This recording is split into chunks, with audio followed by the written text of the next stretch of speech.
കർത്താവിൻ്റെ ഉന്നതമായ നാമത്തിന് സ്വസ്ഥം ചെയ്യുന്നു. കർത്താവിൻ്റെ വിശുദ്ധ പൗരോഹിത്യത്തെ മഹത്വപ്പെടുത്തണമേ. കർത്താവ് സഭയിലുള്ള സാന്നിധ്യം പ്രകടമാക്കണം. കർത്താവ് ഇന്ന് എല്ലാം തുടങ്ങുന്നവരുണ്ട്. വീട്, അതുപോലെ തന്നെ മക്കളുടെ വിവാഹ വിഷയങ്ങൾ,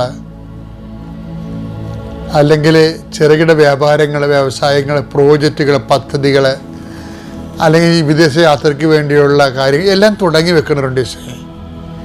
അവരെല്ലാം ഞാൻ ഈശോയുടെ നാമത്തിൽ ആശീർവദിക്കുന്നു. കർത്താവ് മനസ്സിന് വല്ലാത്ത ഭാരം കൊണ്ടിട്ട് ഒന്നും ചെയ്യാൻ പറ്റാതെ ഇങ്ങനെ വീട്ടിൽ ഇരുന്ന് പോയവരുണ്ട്. കുട്ടികളുടെ മരണം കാരണം, ഉടയവരുടെ വേർപാട് കാരണം ഹൃദയഭാരം കയറി നടക്കുന്നവരുണ്ട്. ലവ് അഫെയറിൽ പോലും പരാജയപ്പെട്ട ആൾക്കാർ മനസ്സിന് ചത്താലും കുഴപ്പമില്ല എന്നൊക്കെയുള്ള മാനസികാവസ്ഥയിൽ മനസ്സ് ചത്തിരിക്കുന്നവരുണ്ട്. വികടമായ ഒരു മാനസികാവസ്ഥയാണെങ്കിൽ പോലും ആൾക്കാർ അനുഭവിക്കുന്നൊരു സങ്കടമാണത്.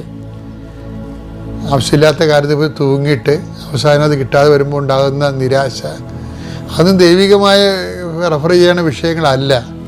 ദൈവത്തിൻ്റെ അരൂപി, ദൈവത്തിൻ്റെ ഹിതമല്ല. അവരുടെ സ്വന്തം ഇഷ്ടത്തിൽ പോയിട്ട് അതിൽ നിന്ന് കിട്ടിയ പരാജയം കൊണ്ട് അവരനുഭവിക്കുന്ന, അവർ തന്നെ വേദിയെ കിടക്കുന്ന പാമ്പിനെടുത്ത് തോളെ വെച്ചതല്ലേ.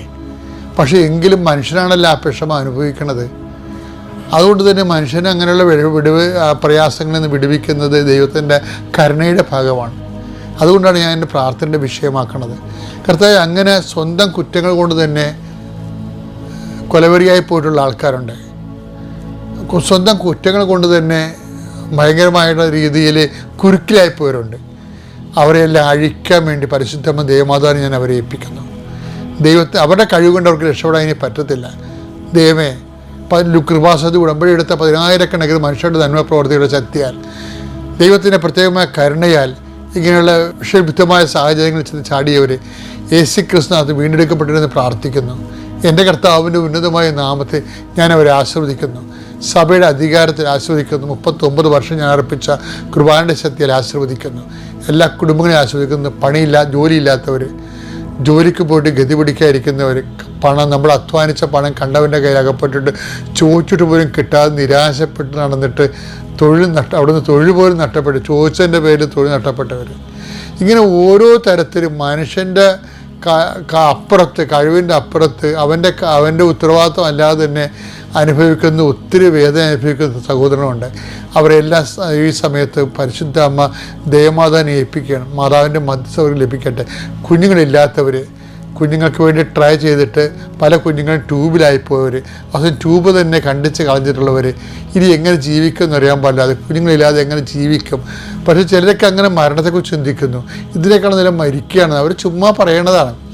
ദൈവത്തിൻ്റെ ആഴമായ വിശ്വാസമില്ലാത്തതിൻ്റെ പേരിൽ എന്തെങ്കിലും തകർച്ച ഉണ്ടാകുമ്പോൾ ഉടനെ നിരാശ വലിഞ്ഞു കയറിയിട്ട് മനുഷ്യൻ്റെ ശരിക്കും അലൈൻമെൻറ്റ് പോകും, മനസ്സിൻ്റെ അലൈൻമെൻറ്റ് പോകും.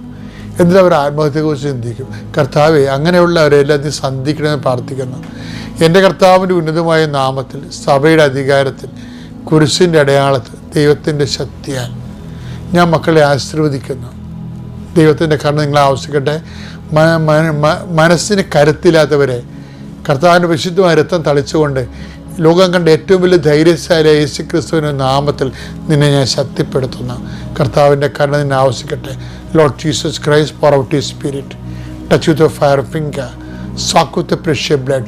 കർത്താവ്, തൊഴിലില്ലാത്തവർ, ജോലിയില്ലാത്തവർ, പരീക്ഷ എഴുതുന്നവർ, പരീക്ഷയ്ക്ക് പ്രിപ്പയർ ചെയ്തുകൊണ്ടിരിക്കുന്നവർ, പണം നഷ്ടപ്പെട്ട് തിരിച്ച് വാങ്ങിക്കാൻ വേണ്ടി പോകുന്നവർ, അത് ബാങ്കിൽ ലോണിന് പോകുന്നവർ, ഇങ്ങനെ ഓരോരോ കാര്യത്തിന് വേണ്ടി, ജീവിതത്തിൻ്റെ ഉന്നമനത്തിന് വേണ്ടിയും നിക്കക്കല്ലില്ലാത്ത രീതിയിൽ പരക്കം പാഞ്ഞിരിക്കുന്ന എല്ലാ മക്കളും, കർത്താവ് ആരും സഹായിക്കാനില്ലെന്ന് വേദനിച്ച് ഉള്ളുരുകി നടക്കുന്നവരുടെ മേൽ കർത്താവിൻ്റെ രക്തം പടരട്ടെ എന്ന് പ്രാർത്ഥിക്കുന്നു. ദൈവത്തിൻ്റെ ശക്തിയോട് പ്രാർത്ഥിക്കുന്നു. കർത്താവ്, കൃപാസനത്തിൽ ഇന്ന് വരെ പ്രാർത്ഥിച്ചു പോയിട്ടുള്ള 10,000 മനുഷ്യരുടെ സൽപ്രവൃത്തികളെ ഇന്ന് വേദനയും തേങ്ങ അനുഭവിക്കുന്നവർക്ക് അത്താണിയാകട്ടെ എന്ന് പ്രാർത്ഥിക്കുന്നു. എൻ്റെ കർത്താവിൻ്റെ നാമത്തിൽ അവരനുഗ്രഹിക്കപ്പെടട്ടെ. വിശ്വാസ പ്രമാണം. സർവശക്തനായ പിതാവും ആകാശത്തിൻ്റെയും ഭൂമിയുടെയും സൃഷ്ടാവുമായ ദൈവത്തിൽ ഞാൻ വിശ്വസിക്കുന്നു. അവിടുത്തെ ഏകപുത്രനും ഞങ്ങളുടെ കർത്താവുമായ ഈശോമിശിഹായിലും ഞാൻ വിശ്വസിക്കുന്നു. ഈ പുത്രൻ പരിശുദ്ധാത്മാവിനാൽ ഗർഭസ്ഥനായി കന്യകാമറിയത്തിൽ നിന്ന് പിറന്ന് പൊന്തിയോസ് പീലാത്തോസിന്റെ കാലത്ത് പീഡകൾ സഹിച്ച് കുരിശിൽ തറയ്ക്കപ്പെട്ട് മരിച്ച് അടക്കപ്പെട്ട് പാതാളങ്ങളിൽ ഇറങ്ങി മരിച്ചവരുടെ ഇടയിൽ നിന്ന് മൂന്നാം നാൾ ഉയർത്ത് സ്വർഗത്തിലേക്ക് എഴുന്നള്ളി സർവശക്തിയുള്ള പിതാവായ ദൈവത്തിന്റെ വലതുഭാഗത്തിരിക്കുന്നു. അവിടെ നിന്ന് ജീവിക്കുന്നവരെയും മരിച്ചവരെയും വിധിക്കുവാൻ വരുമെന്നും ഞാൻ വിശ്വസിക്കുന്നു. പരിശുദ്ധാത്മാവിലും ഞാൻ വിശ്വസിക്കുന്നു. വിശുദ്ധ കത്തോലിക്കാ സഭയിലും പുണ്യവാന്മാരുടെ ഐക്യത്തിലും പാപങ്ങളുടെ മോചനത്തിലും ശരീരത്തിന്റെ ഉയർപ്പിലും നിത്യമായ ജീവിതത്തിലും ഞാൻ വിശ്വസിക്കുന്നു. ആമേൻ. സുഖസ്ഥനായ ഞങ്ങളുടെ പിതാവേ, അങ്ങയുടെ നാമം പൂജിതമാകണമേ. അങ്ങയുടെ രാജ്യം വരണമേ. അങ്ങയുടെ തിരുമനസ് സ്വർഗത്തിലെ പോലെ ഭൂമിയിലുമാകണമേ. അന്നു വേണ്ടുന്ന ആഹാരം ഇന്ന് ഞങ്ങൾക്ക് തരണമേ. ഞങ്ങളോട് തെറ്റ് ചെയ്യുന്നവരോട് ഞങ്ങൾ ക്ഷമിക്കുന്നത് പോലെ ഞങ്ങളുടെ തെറ്റുകൾ ഞങ്ങളോടും ക്ഷമിക്കണമേ. ഞങ്ങളെ പ്രലോഭനത്തിൽ ഉൾപ്പെടുത്തരുതേ, തിന്മയിൽ ഞങ്ങൾ രക്ഷിക്കണമേ. ആമേൻ. നന്മ നിറഞ്ഞ മറിയമേ, സ്വസ്തി. കർത്താവ് അങ്ങയുടെ കൂടെ സ്ത്രീകളിൽ അങ്ങ് അനുഗ്രഹിക്കപ്പെട്ടവളാകുന്നു.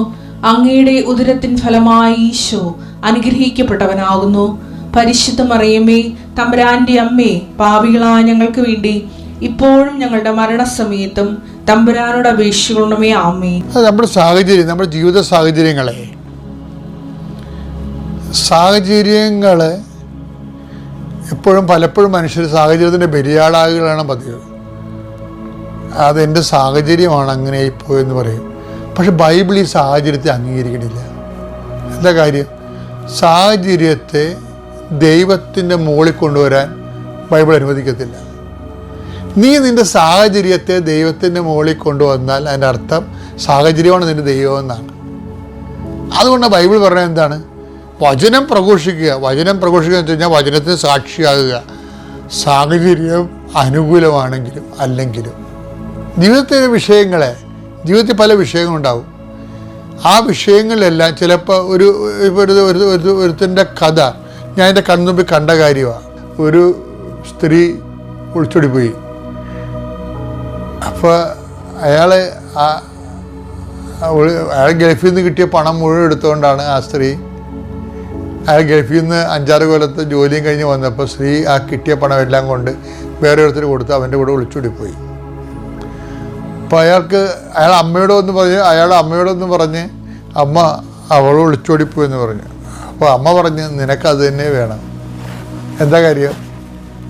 നിന്നോട് ഞാൻ പറഞ്ഞതല്ലേ അവൾക്ക് വേറെ ചുറ്റിക്കളി കൂടുതലാണെന്നൊക്കെ പറഞ്ഞ് എഴുതിയപ്പോൾ നീ അത് മൈൻഡ് ചെയ്യലില്ല. നീ അവളെ വലിയ തങ്കമാണ്, പൊന്നാണ്, ദേവിയാണെന്നൊക്കെ പറഞ്ഞിട്ട് എന്നിട്ട് അവളെന്നോട് അങ്ങ് ചെയ്തില്ല. ഇപ്പം നിനക്ക് അത് തന്നെയാണ് അമ്മ പറഞ്ഞു. അവൾ പോയി കഴിയുമ്പോൾ സങ്കടം കൊണ്ട് കാശും പോയി ആളും പോയില്ലേ. അപ്പോൾ അവളെ കൊണ്ട് പെങ്ങളുടെ തീയെന്ന് പറഞ്ഞ് പോയി തൂങ്ങിച്ചാടാന്ന് പറഞ്ഞു. കാര്യം നാത്തുപോരാണ്. കാര്യം അവളെ കെട്ടിയതിന് ശേഷം പിന്നെ ഈ പെങ്ങളെ നോക്കത്തില്ല. ഭാര്യയും പോയി, അമ്മയും പോയി, പെങ്ങളും പോയി. അപ്പോൾ തൂങ്ങിച്ചാകാടാന്നുള്ളത് മാത്രം ഭാവശേഷിച്ച്. അപ്പോൾ അയാളങ്ങനെ തൂങ്ങിച്ചാകാൻ വേണ്ടി അന്ന് ബന്ധായിപ്പോയി. അപ്പോൾ ഞാനവിടെ ചെന്ന് ഒരു ധ്യാനം നടത്താൻ വേണ്ടി ഇറങ്ങുകയാണ്. ബന്ധാണെങ്കിൽ ധ്യാനത്തിൻ്റെ വണ്ടി കയറ്റി വിട്ടവർ. ഞാനാണെങ്കിൽ പണ്ടാരം ഛർദ്ദിച്ചാണ് അവിടെ ഒടിഞ്ഞോളം ചെമ്മീൻ കുഞ്ഞാണ് ആ വണ്ടിയെ പോയി ഇറങ്ങുമ്പോൾ തന്നെ എന്നെ കണ്ടപ്പോൾ തന്നെ ഞാനാണെങ്കിൽ ഇങ്ങനെ ആൾക്കാർ കക്ഷത്ത് കഴിഞ്ഞിട്ട് എന്നെ ഇറക്കണം. തളർന്നിട്ട് വെള്ളം നിർജ്ജലീകരണമായിപ്പോയി. അപ്പോൾ പക്ഷേ ആ മനുഷ്യൻ ആ സമയത്ത് ഈ ബസ് സ്റ്റോപ്പിൽ നിൽപ്പുണ്ടായെന്ന് പറയണത്. ഞാൻ സ്റ്റേജിൽ കയറി ഒരു കട്ടൻ ചായ കുടിച്ച് ചെറുതായിട്ടൊന്ന് മയങ്ങി വെച്ചും വൈകുന്നേരം സ്റ്റേജിൽ കയറിയപ്പോൾ സ്തുതിപ്പ് തുടങ്ങിയപ്പോൾ ഞാൻ പറഞ്ഞ് ഈ സ്റ്റേജിൻ്റെ വടക്ക് പടിഞ്ഞാറ് നിൽക്കുന്ന ഒരു മനുഷ്യൻ ആത്മഹത്യയെക്കുറിച്ച് ചിന്തിക്കുന്നു. അവൻ്റെ ജീവിത പങ്കാളി തിരിച്ചു വരും, അത് സ്വീകരിക്കാൻ കർത്താവ് ആഗ്രഹിക്കുന്നു എന്ന് ഞാൻ പരിശുദ്ധാത്മ എന്നോട് പറഞ്ഞു. ഞാനത് പറഞ്ഞു. ഞാനാ ധ്യാനം കഴിഞ്ഞ് പോയി ഏറ്റവും കഷ്ടപ്പെട്ട് നടത്തിയ ഒരു ധ്യാനമാണ്. പിന്നെ ഞാൻ ആ ഇടവകയിൽ നിന്നിട്ട് ആ ഇടവകയുടെ അടുത്ത് തന്നെ വേറെ ഇടവക ട്രാൻസ്ഫറായി വന്നപ്പോൾ 6 മാസം കഴിഞ്ഞപ്പോൾ ഒരാളിനെ കാണാൻ വന്നു. അച്ഛനാണ് എൻ്റെ ജീവിതം രക്ഷിച്ചതെന്ന് പറഞ്ഞു. ഞാൻ പറഞ്ഞു എന്താണ്? അല്ല, അച്ഛന് അന്ന് ധ്യാനിപ്പിക്കാൻ വന്നപ്പോഴേ അച്ഛനിങ്ങനെ വണ്ടിയിൽ നിന്ന് ഇറങ്ങിയപ്പോൾ ഞാനിങ്ങനെ ആത്മഹത്യ ചെയ്യാൻ വേണ്ടി അരൂര് പോയി വെള്ളത്തിൽ ചാടാൻ നിൽക്കരുത്. അച്ഛൻ വണ്ടിയിൽ നിന്ന് ഇറങ്ങിയപ്പോൾ ഒരു മിന്നൽ പോലെ എനിക്ക് തോന്നി, എന്തോ ഒരു ഫ്ലാഷ് എൻ്റെ മേലെ അടിക്കണമെന്ന് തോന്നി. അപ്പോൾ എനിക്കൊരു ദൈവികത തോന്നിയിട്ട് ഞാൻ നേരെ ധ്യാനപ്പാട്ടിലോട്ട് പോയി. പക്ഷേ 15 മിനിറ്റ് കഴിഞ്ഞപ്പോൾ വിളിച്ചു പറഞ്ഞു ഇന്ന ആൾ ആത്മഹത്യ ചെയ്യാൻ നിൽക്കുന്നുണ്ട്, അയാളുടെ ഭാര്യ തിരിച്ചു വരും, കർത്താവ് സ്വീകരിക്കാൻ ആഗ്രഹപ്പെടും. അച്ഛൻ പറഞ്ഞു പോലെ ഞാൻ ഉടനെ അവൾ തിരിച്ചു വന്നച്ചാ. ഞാൻ ആ വചനപ്രകാരം സ്വീകരിച്ചതെന്നാണ്. ആ കണ്ടവൻ്റെ പുറകെ പോയെങ്കിലും ആ ഭാര്യ തിരിച്ചു വന്നപ്പോൾ എന്ത് വകുപ്പിലാണ് സ്വീകരിക്കുന്നത്? അത് കർത്താവ് കൺവെൻഷനിൽ വെച്ച് നേരിട്ട് സംസാരിച്ച കൊണ്ട് ദൈവത്തിൻ്റെ വാക്ക് കേട്ട് സ്വീകരിച്ചതാണ്. ഒരു കുടുംബ ജീവിതത്തിൽ എന്തെല്ലാം കാലാവസ്ഥ മാറ്റം ഉണ്ടാകുമെന്ന് നമുക്ക് മനസ്സിലാകേണ്ടത് ഉണ്ണീശോനെ, മാതാവിനെയും ഔസേപ്പിതാവിനെയൊക്കെ ദൈവം ഇങ്ങനെ മാതൃകയായിട്ട് വെച്ചിരിക്കുകയാണ്. ഓരോരോ കാര്യങ്ങളുണ്ടാകുമ്പോൾ മാതാവ് എന്ത് ചെയ്തു, ഒരു കാര്യം ഉണ്ടാകുമ്പോൾ ഔസേപ്പിതാവ് എന്ത് ചെയ്തു, ഒരു കാര്യം ഉണ്ടാകുമ്പോൾ ഉണ്ണീശോ എന്ത് ചെയ്തു എന്ന് ചിന്തിച്ചാൽ നമ്മുടെ കുടുംബം കറക്റ്റായും. ജീവിതത്തിൽ പല സമയങ്ങളുണ്ടാകത്തില്ലേ? അത് നമ്മുടെ 2 തീമോത്തി 4:2 എടുത്ത് വചനം പ്രസംഗിക്കുക. വചനം പ്രസംഗിക്കുക. സാഹചര്യങ്ങൾ അനുകൂലമാണെങ്കിലും അല്ലെങ്കിലും അതാ. അപ്പോൾ അത് 2 തീമോത്തി 2:4 എന്താണ്? വചനം പ്രസംഗിക്കുക എന്ന് വെച്ച് കഴിഞ്ഞാൽ അർത്ഥം എന്താണ്? വചനം പാലിക്കുക. അതന്നെ പ്രസംഗിക്കുമ്പോഴല്ലേ പ്രാസംഗികയില്ലാതെ എങ്ങനെയാണ് വചനം നമുക്ക് അറിവ് കിട്ടണം? പ്രാസംഗികനില്ലാതെ എങ്ങനെ വിശ്വസിക്കും? റോമ 10:14 വചനം എടുത്തേ. എന്നാൽ തങ്ങൾ വിശ്വസിച്ചിട്ടില്ലാത്ത ഒരുവനെ അവർ എങ്ങനെ വിളിച്ചപേക്ഷിക്കും? ഒരിക്കലും കേട്ടിട്ടില്ലാത്തവനെ എങ്ങനെ വിശ്വസിക്കും? പ്രാസംഗികനില്ലാതെ എങ്ങനെ കേൾക്കും? ഇപ്പം എന്താ പ്രശ്നം വെച്ച് കഴിഞ്ഞാൽ നമ്മൾക്ക് കേൾക്കണമെങ്കിൽ പ്രാസംഗികൻ ഉണ്ടാകണ്ടേ. പക്ഷെ പ്രാസംഗികൻ എന്ത് ചെയ്യണം? പ്രാസംഗികൻ അത് 2 തീമോത്തി 4:2 പറഞ്ഞ വചനം പ്രഘോഷിക്കുക, സാഹചര്യം അനുകൂലമാണെങ്കിലും അല്ലെങ്കിലും. അതിൻ്റെ അർത്ഥം എന്താണ്? വചനം പാലിക്കുക, സാഹചര്യം അനുകൂലമാണെങ്കിലും അല്ലെങ്കിലും എന്നാണ്. അതാണ് എൻ്റെ അർത്ഥം. വചനം പ്രഘോഷിക്കുക. ഇപ്പോൾ ഔസേപ്പിതാവിനെ സംബന്ധിച്ചിടത്തോളം ഔസേപ്പിതാവിൻ്റെ ഏറ്റവും വലിയ വിജയം അതാണ്. വചനം പാലിച്ചു. എന്താണ്? സാഹചര്യം അനുകൂലമല്ലായിരുന്നു, പ്രതികൂലമായിരുന്നു. നമ്മളിപ്പോൾ ഡൈവേഴ്സ് ചെയ്യണതിൻ്റെ കാര്യം എന്താണ്? ജീവിത സാഹചര്യം അനുകൂലമാണ്, ജീവിതത്തിന് ജോലി. ഇപ്പം PR ഇല്ലെന്നും പറഞ്ഞ് എന്തുമാത്രം ആൾക്കാർ ഡൈവേഴ്സ് ചെയ്തിട്ടുണ്ട്, PR ഇല്ലെന്നും പറഞ്ഞു. അപ്പോൾ PR-നാണ് കല്യാണം കഴിച്ചിരിക്കുന്നത്. പക്ഷേ ഡൈവേഴ്സ് ആയാലും സമ്മതിക്കില്ല. വീട്ടുകാർ പറയും കടവുണ്ട് ഇവനെ വിടാൻ പറയും. ഈ ഡൈവേഴ്സ് ആക്കിയിരിക്കണം മുഴുവനും വീട്ടുകാരല്ലേ. ചിലപ്പോൾ അപ്പന്മാരായിരിക്കും അതിൻ്റെ റോൾ കളിക്കണത്, ചില ആൾക്കാർ അമ്മമാരായിരിക്കും.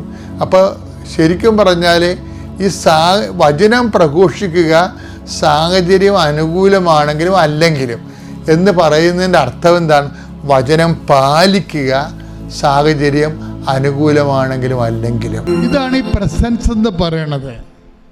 പ്രസൻസ് അവൾക്ക് പണ്ട് അവളുടെ ജോലി പോയി, സ്പോൺസർ പോയി, എല്ലാം പോയി. എന്നിട്ട് ഇതൊന്നും ഇല്ലാത്ത സ്ഥലത്തേക്ക് കൊണ്ടുപോയിട്ടൊരു ഇൻ്റർവ്യൂ അറ്റൻഡ് ചെയ്യിക്കുമ്പോൾ പണ്ട് അതിൻ്റെ ഉത്തരം ദൈവം തന്നെ അവൾക്ക് ഓർപ്പിച്ചു കൊടുക്കാൻ കണ്ടിട്ടില്ലേ? ഇതിനെയാണ് നമ്മൾ പറയണത്. അതായത് നമ്മളെപ്പോഴും ഇപ്പോൾ നിങ്ങൾ എനിക്ക് സാക്ഷികളായിരിക്കും എന്ന് പറഞ്ഞുകൊണ്ട് വചനമില്ലേ? നമ്മൾ വായിച്ചാണല്ലോ 21:13. അതായത് ക്ലേശകാലത്ത് എന്താണ് നമ്മുടെ കയ്യിൽ എന്താ ചെയ്യേണ്ടത്? ക്ലേശകാലം. ഇപ്പോൾ നിങ്ങൾ ഉടമ്പടി പുതുക്കാൻ പോകണ്ടെന്ന് നിങ്ങളെ വീട്ടിലെ അയൽവാസികളോട് ചോദിക്കുമ്പോൾ അവർ പറയും എന്താ പറയും?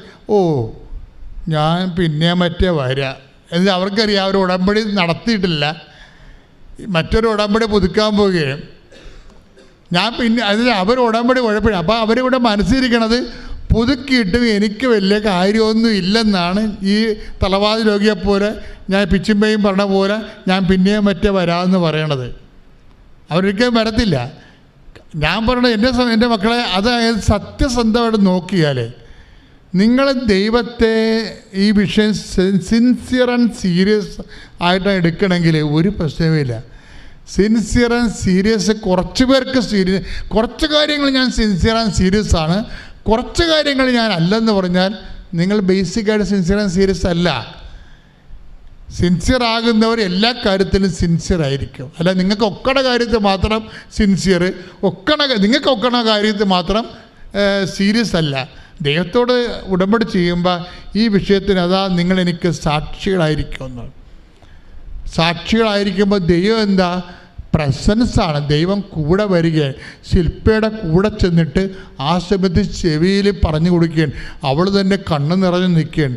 കാര്യം ഇത് ഞാനിപ്പോഴെങ്കിലും പഠിച്ച കാര്യമല്ല, പണ്ട് പഠിച്ച കാര്യമാണ്. കർത്താവ് അതിപ്പോൾ ഓർപ്പിച്ച് കൊടുക്കുകയാണ്. എന്തിപ്പോൾ ഉത്തരം പറയണമെന്ന് ആ സമയത്ത് നിങ്ങൾക്ക് അറിവ് തരുമെന്നല്ലേ പറയണത്, ആ സമയത്ത് അറിവ് തരും. അപ്പോൾ എൻ്റെ മക്കളെ എന്തായത് എനിവേയാണ് നമ്മൾ സർവൈലൻസിലാണ് നിൽക്കണത്.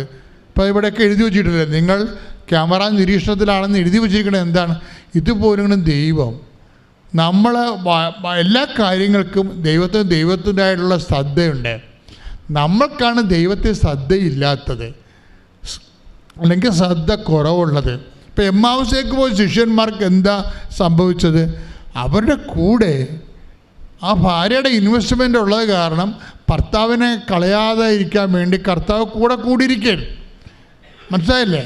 കർത്താവ് കൂടെ കൂടിയിരിക്കും. പക്ഷേ മ്ലാനവതരായത് കാരണം ഇവർക്ക് കർത്താവിനെ മനസ്സിലായില്ല. അതാ വിഷയം.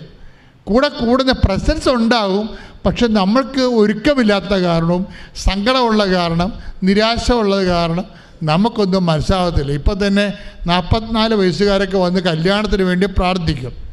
പക്ഷെ അവിടെ നിപ്പ് കാണുമ്പോൾ തന്നെ അറിയാം അവർക്ക് അതിനകത്ത് വിശ്വാസമില്ല. അമ്മയും അപ്പനോ പറഞ്ഞ് ഇപ്പം അപ്പനും അമ്മയും മരിക്കാൻ പോകണേ, ഞങ്ങൾ ചത്താപ്പിൻ്റെ നിരക്കാർ കാശ് വെച്ച് ഊണ് വെച്ച് തരും. അത് അവർക്കുടെ പ്രശ്നം അത്രയേ ഉള്ളേ. അവരുടെ പ്രശ്നം ഞങ്ങളെങ്ങാനും ചത്ത ഈ 49 വയസ്സുകാരന് ആര് ഭക്ഷണം കൊടുക്കും എന്നാണ്. അത്രേ ഉള്ളു. അവർക്ക് എൻ്റെ കുടുംബജീവിതം ഉണ്ടാകണം അങ്ങനെയൊന്നുമല്ല, അവൻ്റെ കാര്യം നോക്കാനൊരാൾ, അത്രേ ഉള്ളൂ. അത്രേ അപ്പനും അമ്മയും ഉദ്ദേശിക്കുന്നുള്ളേ. അത് ദൈവത്തിനും അറിയാം അത്രേ ഉദ്ദേശിക്കുന്നുള്ളെന്ന്.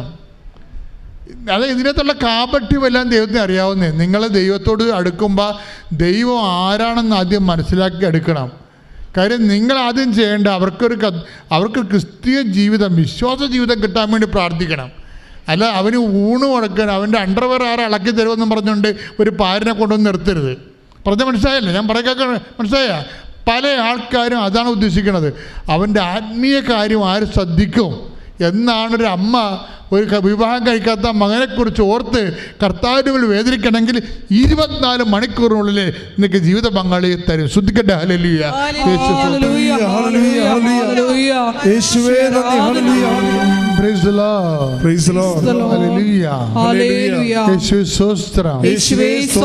മക്കളെ, വളരെ കൃത്യമായിട്ട് കർത്താവ് നിങ്ങളോട് വൃത്തിയായിട്ട് സംസാരിച്ചുകൊണ്ടിരിക്കുകയാണ്.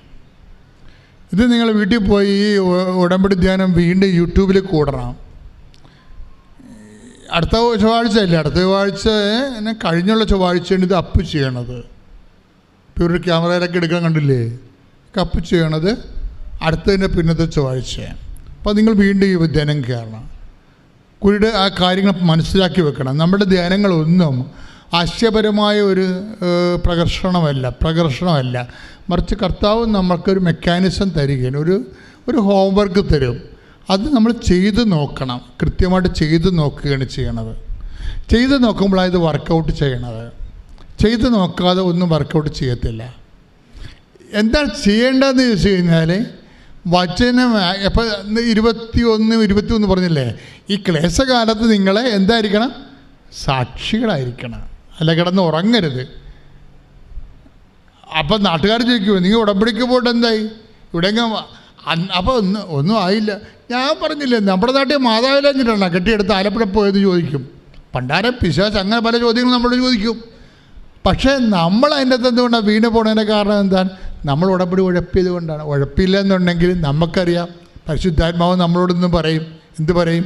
ഇത് കർത്താവ് സമയത്ത് കൃത്യമായിട്ട് ചെയ്യുമെന്ന് പറയും. ഞാൻ മക്കളുടെ തലയിൽ കൈവെക്കുമ്പോൾ, കല്യാണം കഴിക്കാത്ത മക്കളുടെ തലയിൽ കൈവെക്കുമ്പോൾ ഞാൻ പറയും, അമ്മേ സത്യം പറ, ഇവളുടെ ജീവിത പങ്കാളി അമ്മയുടെ കയ്യിലില്ലേ? ഞാൻ 27 ദിവസം ഡേറ്റ് ഇടും, ഇവർക്ക് കാണിച്ചു കൊടുക്കണം ആളെ, ഇവിടെ കല്യാണം സെറ്റാകണമെന്ന് പറയും. കാര്യം കർത്താവിൻ്റെ വഴികളിൽ നമുക്കറിയാമല്ലോ, ഇത് എല്ലാവരുടെയും ജീവിത പങ്കാളി ഓരോ വിഷയങ്ങൾക്കും ഉള്ള പോം വഴികൾ ദൈവത്തിൻ്റെ കയ്യിലുണ്ടല്ലോ, ഉറപ്പല്ലേ? ഇത് താമസിക്കാൻ കാരണം എന്ന് വെച്ച് കഴിഞ്ഞാൽ നിങ്ങൾക്ക് തരാൻ കാലമായിട്ടില്ല. അതാണ് പ്രശ്നം. പണ്ട് ഇന്ത്യക്ക് സ്വാതന്ത്ര്യം കൊടുക്കണ കാര്യം പറഞ്ഞപ്പോൾ ചർച്ചിൽ പറഞ്ഞ് ഈ അർത്ഥനഗ്നായ ഫക്കീറാണ് ഇവിടെ നിൽക്കുന്നത്, ഇവനേക്കാൾ ഗതികേടാണ് ഈ നാട്ടിലുള്ളവർ, ഇന്ത്യ രാജ്യത്തുള്ളത്, ഇവരെയൊക്കെ സ്വാതന്ത്ര്യം കൊടുത്ത ജനാധിപത്യം അവനൊക്കെ എന്ത് പരുത്തി കൊണ്ട് ആക്കും, ജനാധിപത്യം സ്വീകരിക്കാൻ ഇവർക്ക് പക്വതയായോ എന്ന് ചർച്ചിൽ ചോദിച്ചു. ശരിയോ തെറ്റോ ഞാൻ അത് വായിച്ചതാണ്. പക്ഷേ ചർച്ചിൻ്റെ നിഗമനം ശരിയോ തെറ്റോ ഞാൻ അതിനെ സപ്പോർട്ട് ചെയ്യുന്നില്ല. പക്ഷേ ചോദ്യം പ്രസക്തമാണ്, ഇന്നും പ്രസക്തമാണ്. ജനാധിപത്യം എന്ന് പറഞ്ഞ വലിയ ഉത്തരവാദിത്തപ്പെട്ട ഒരു ഭരണക്രമം അത് പാലിച്ചു പോകാൻ നമുക്കിന്നും പറ്റണില്ല. നമ്മളിപ്പോഴും നോക്കണത് ജനാധിപത്യത്തെ തല്ലിക്കെടുത്താൻ പറ്റിയ ഭരണഘടനയിലെ വകുപ്പുകളെ കളയാൻ വേണ്ടിയാണ് നമ്മൾ നോക്കണത്. വീണ്ടും ഓട്ടോക്രാറ്റാകാം, വീണ്ടും ഏകാധിപത്യത്തിനുള്ള ചാൻസും ഈ ജനാധിപത്യത്തിൽ ഉണ്ടോ എന്നാണ് ഭരണഘടന ചേഞ്ച് ചെയ്യാൻ ആഗ്രഹിക്കുന്നവർ നോക്കണത്. ഇതുപോലെയാണ് നമ്മുടെ അവസ്ഥ.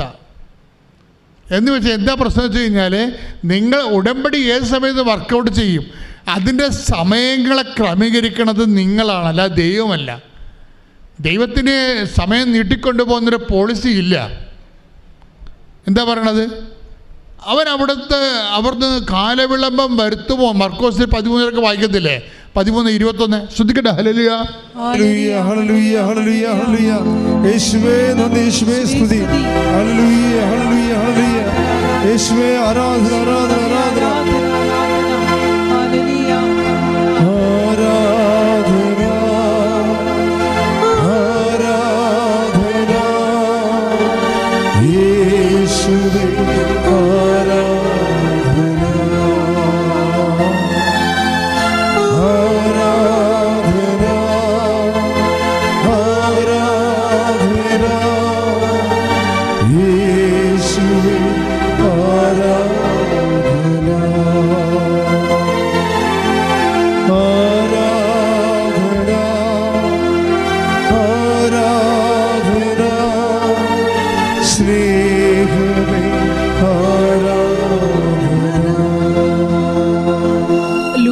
സുവിശേഷം 18-ാം അധ്യായം 7-ാം തിരുവചനം.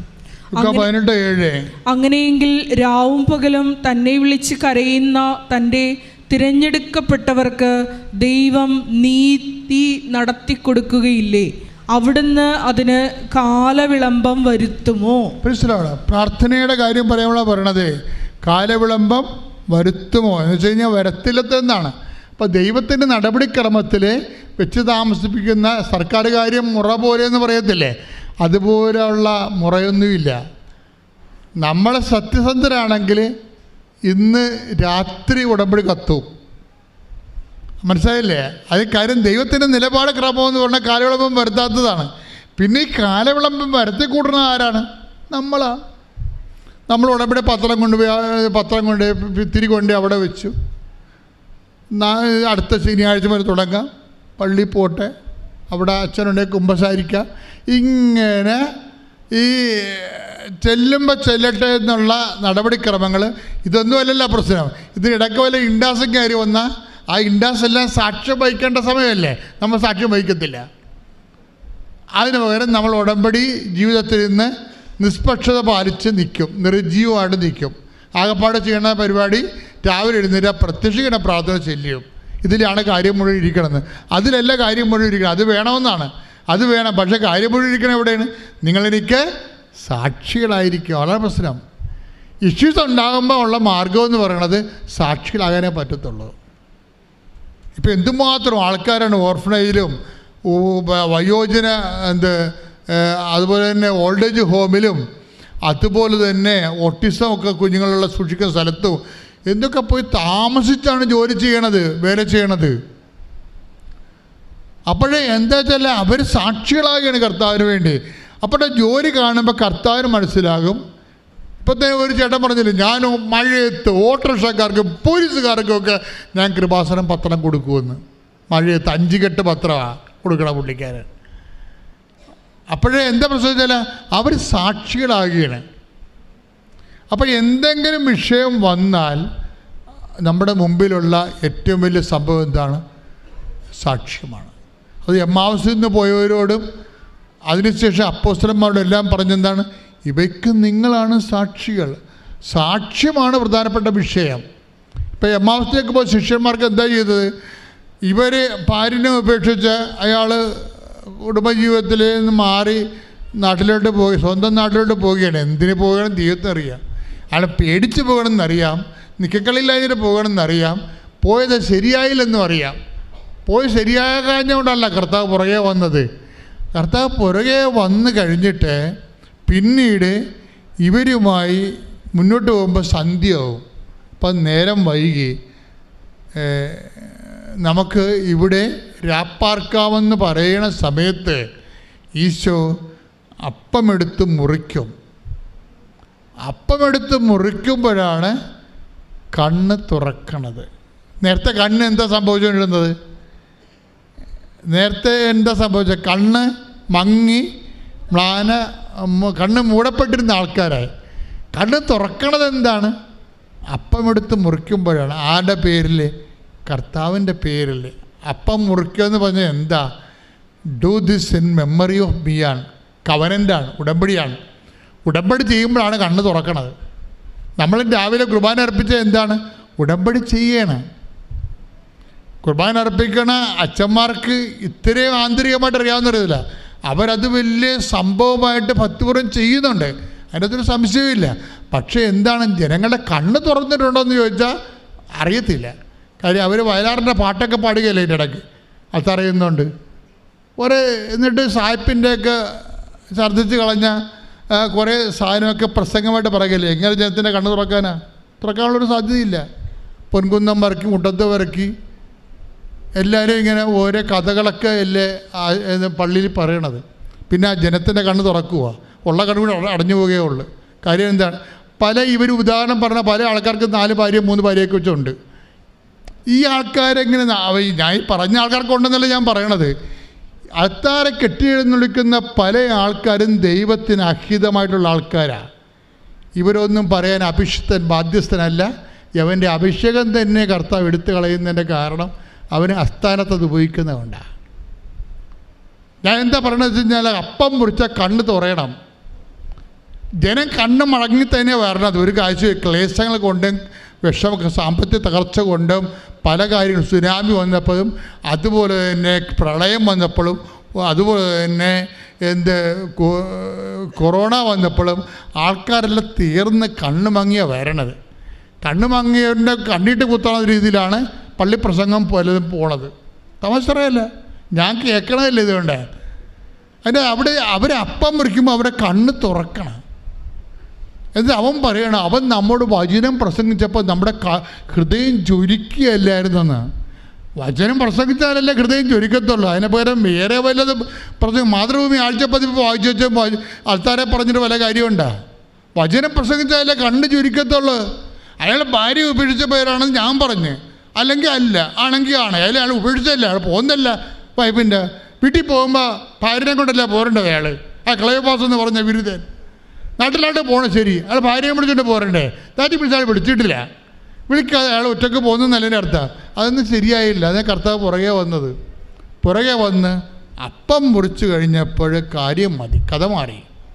ഓരോ കുർബാന കഴിയുമ്പോഴും കഥ മാറണം.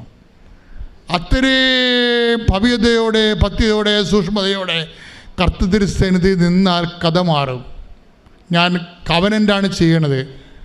നമ്മൾ അപ്പം മുറിക്കലെന്ന് പറഞ്ഞ് അതൊരു ചില ആൾക്കാർ തെറ്റിദ്ധരിച്ച് ബണ്ണും കാപ്പിയുമായിട്ട് സഭയിൽ കയ്യടിയും പാട്ടുമായിട്ട് ഇരിപ്പുണ്ട്. അത് പോട്ടെ. പക്ഷേ എന്താണ് what is actually they are doing? They are revising and rejuvenating the terms and conditions of the covenant. ഓർമ്മയ്ക്കായി ചെയ്യാൻ, അവൻ്റെ ഓർമ്മയ്ക്കായി. നിങ്ങൾക്കറിയാമല്ലോ, ഏതെങ്കിലും നിമിഷം ജീവിതം കെട്ടുപോയാൽ, കണ്ണ് മങ്ങിപ്പോയാൽ, മനസ്സ് മ്ലാനമായി പോയാൽ നമ്മുടെ മുമ്പിലുള്ള കവനൻ്റ് എന്ന് പറയുന്നത് എന്താണ്? അവൻ്റെ ഓർമ്മയ്ക്കായി ചെയ്യുകയാണ്. നിങ്ങൾ ഓർക്കുക, ഇവിടെ കുർബാന അർപ്പിക്കുന്ന കുർബാന അപ്പത്തിൻ്റെ സമയത്ത് മാത്രമല്ല, എന്നെല്ലാം അവൻ്റെ കഷ്ടങ്ങളെ, അവൻ്റെ മുറിവുകളെ, അവൻ്റെ പകുത്തു കൊടുക്കലെ, അവൻ്റെ പങ്കുവെക്കലെ നമ്മൾ ഉടമ്പടിയിലൂടെ പരസ്നേഹ പ്രവൃത്തികളായി ആചരിക്കുന്നുണ്ടോ, അന്നെല്ലാം അവൻ്റെ ഓർമ്മയ്ക്കായി നമ്മൾ ചെയ്യുമ്പോൾ അവൻ നമ്മുടെ കണ്ണ് തുറക്കുന്നുണ്ട്. അവൻ തന്നെയാണ് വെളിപ്പാട് പുസ്തകത്തിൻ്റെ 21-23 the Lord God will be their light എന്ന് പറയണത്. അതായത് കർത്താവാണ് നമ്മുടെ വെളിച്ചമായിട്ട് നമ്മുടെ മുമ്പിൽ ചിതറി നിൽക്കുന്നത്. കൈയിട്ടിച്ച് കർത്താവിനെ ശ്രദ്ധിക്കണേ. ഹല്ലേലൂയ, ഹല്ലേലൂയ, ഹല്ലേലൂയ. കാരുണ്യമേ ബലിവേദിയിൽ ഞങ്ങൾക്കായി മുറിയും അപ്പമാണു നീ. ദിവ്യകാരുണ്യമേ ബലിവേദിയിൽ ഞങ്ങൾക്കായി മുറിയും അപ്പമാണു നീ. ജീവൻ സമൃദ്ധമായി ഉണ്ടാകുവാൻ നീയെന്നും മുറിക്കപ്പെടുന്നു. ജീവൻ സമൃദ്ധ